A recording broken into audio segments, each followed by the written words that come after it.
আজ ৯৪তম আমিষ থালি। নমস্কার, বৈশাখীর হেসেলে সব্বাইকে স্বাগত। আজ কি রান্না করলাম আর কিভাবে তা পরিবেশন করলাম তাই নিয়েই হাজির হয়েছি আমি বৈশাখী। প্রথমে থালায় ভাত বেড়ে নিয়ে একে একে রান্নার পদগুলো সাজিয়েছি। অনেকদিন ধরেই গরম ভাতে আলুর চোখা খেতে খুব ইচ্ছে করছিল, তাই আজ আলুর চোখা করেছি। দুরকম ভাজা করেছি, একটা পাটপাতার মুচমুচে বড়া আর বকফুলের বড়া।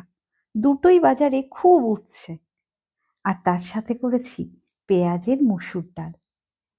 আলুর চোখা, ডাল আর দুরকম বড়ার কম্বিনেশন একেবারে ফাটাফাটি।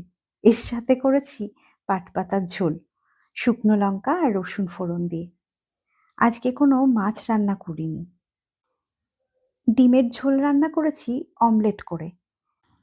ডিমের অমলেট করে সেগুলো পিস পিস করে কেটে নিয়ে আলু দিয়ে ঝোল করেছি।